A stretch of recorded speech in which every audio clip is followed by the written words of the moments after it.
idea that design has the capacity to improve life and even save life. And so I think that design, has an enormous role in the development of therapeutic technologies. Designers think very laterally about how people engage with technologies. And, they might be like, drug delivery devices or things that you need to swallow or things that you need to attach to your body. And designers are able to come into that space and really think through what those things might be and how we might relate to them. My first degree was in communication theory, advertising and marketing. And then I did another degree in interior design. And then I did a master's through the Spatial Information Architecture Laboratory at RMIT. And through that, I worked with fashion designers and electronic engineers to design garments that sense and transmit heartbeat over distance to try and facilitate empathy at a distance.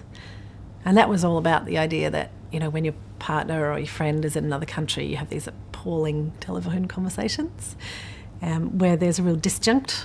And I was looking at the idea that you might, if you had an embodied channel of communication at the same time, that you're actually wearing their heartbeat and they're wearing your heartbeat, then you might start to have more of the kind of experiences that you have in a face-to-face context.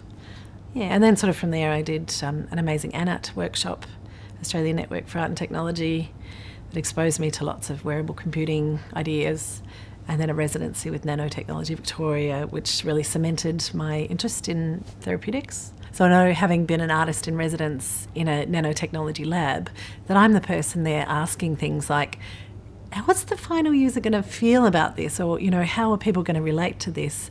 Or, are there problems in this? And starting to ask these very human questions. How do I interact with it?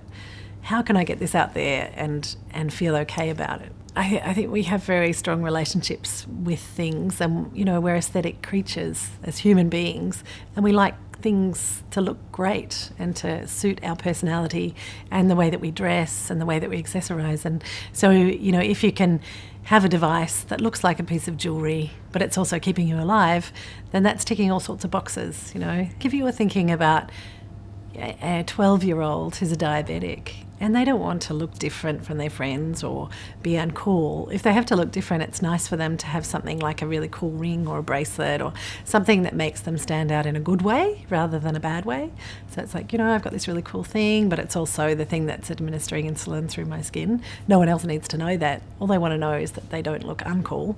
Yeah. So it improves compliance and reduces resistance to taking drugs and medications. One thing I suppose that I've been trying to drive home is that design thinking needs to come into the development process at a very early stage.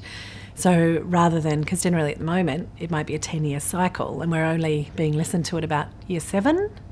Yep. And so if design thinking came in right at the beginning, then the scientists and the engineers are starting to design things that are very much about humans and are thinking about human emotion, as opposed to effective technologies, but that have very little sort of resonance with people. Because what's happening is that, all the money is being invested up front and they're 7 years in, and then some designers being given something that already has form through its technology requirements and trying to kind of build a box around it. And that's why we end up with all of these big chunky beige boxes that are in hospitals, when if you'd had someone at the beginning asking questions like the questions that I've been asking, which are, can we make it smaller?